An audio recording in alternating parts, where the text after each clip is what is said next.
मुझे यहाँ तक पहुँचाने वाले कौन हैं? एक रहस्य जीवन का ज्ञान केवल गुरु दे सकता है। जब गुरु से दीक्षा प्राप्त होती है तब व्यक्ति को ज्ञान होता है कि मेरे जीवन का लक्ष्य क्या है, मेरे जीवन का कर्तव्य क्या है, उद्देश्य क्या है और मुझे किस जगह पहुँचना है।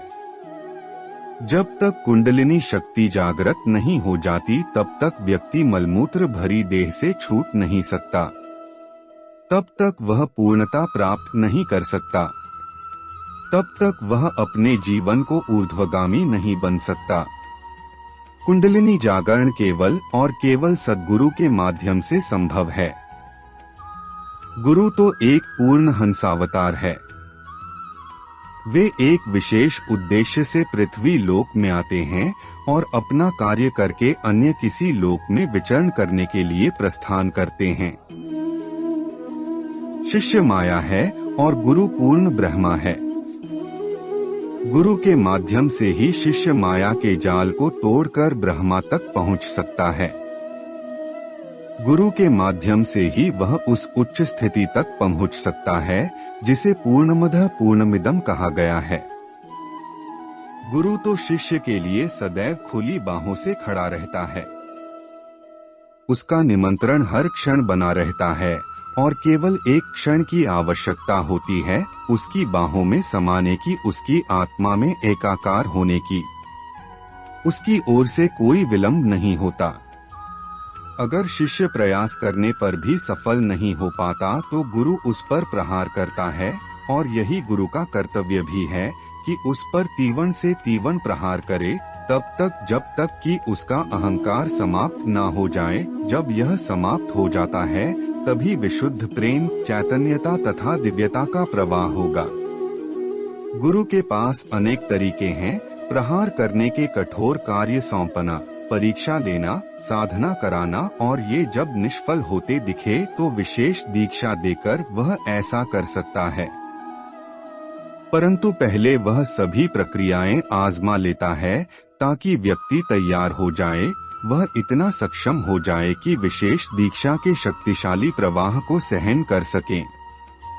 दीक्षा वह अमृत वर्षा है जो पूरे शरीर को अमृतमय बना देती है। दीक्षा के द्वारा गुरु शिष्य के तार मिल जाते हैं।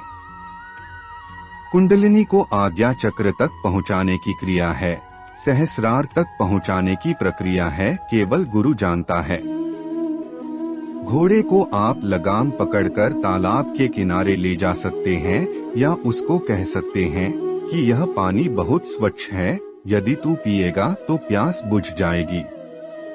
पर यदि घोड़ा पानी पिए ही नहीं तो आप क्या कर सकते हैं? इसी प्रकार क्रिया तो आपको ही करनी है, गुरु तो केवल आपको रास्ता दिखा सकता है। जो जन्म लेता है उसकी मृत्यु निश्चित है। परंतु कुछ महापुरुष, कुछ अद्वितीय पुरुष, कुछ युग पुरुष ऐसे होते हैं जो मृत्यु की पगडंडी पर नहीं चलते अपितु अमृत के सार पर पांव रखते हुए गतिशील होते हैं।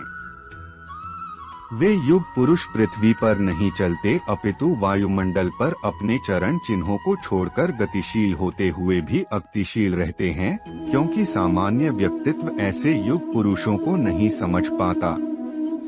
जहाँ ब्रह्मा है वहाँ माया भी है और माया उस व्यक्ति की आंखें पर एक पर्दा डाले रहती है। उसके मन में संशय असंशय के भाव जागृत करती रहती है।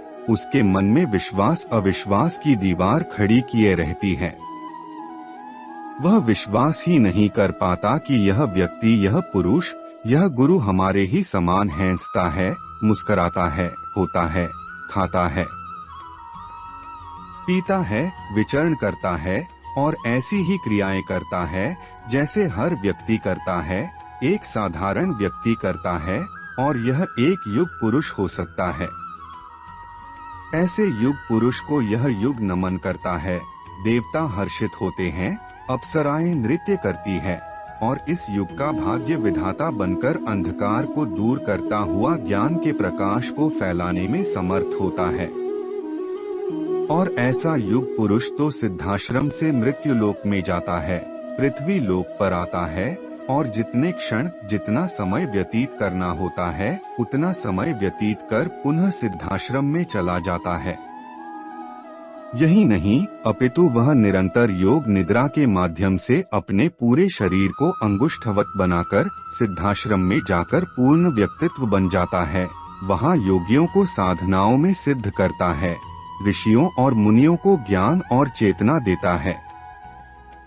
और अगर आप ऐसे युग पुरुष ऐसे गुरु को नहीं पहचान सकते, वे तो गुरु तो पूर्ण अवतार है ही, गुरु तो पूर्ण अंशावतार है ही। वे तो एक विशेष उद्देश्य को लेकर यदाकदा पृथ्वी लोक पर आएंगे और अपने ज्ञान उजागर किए संपन्न कर पुनः किसी अन्य लोक में विचरण करने के लिए प्रस्थान करेंगे। इसलिए जब तक जीवन में सद्गुरु नहीं है, कब तक जीवन में पूर्णता पूर्व से नहीं प्राप्त हो पाती है। इसलिए समय समय पर महापुरुष अवतरित होते हैं, अपने चेतना ऊर्जा से ज्ञान देते हैं। इस चैनल का मकसद यही है, हिंदू सनातन धर्म ग्रंथ ऋषि मुनि के प्राचीन रहस्य ज्ञान आप तक पहुँचे। उम्मीद है यह प्रस्तुति पसंद आई है। कमेंट में हर हर महादेव लिखें और ऐसे ही ज्ञान भरी बातें जानने के लिए हमारे चैनल को सब्सक्राइब करें, लाइक शेयर करें। धन्यवाद।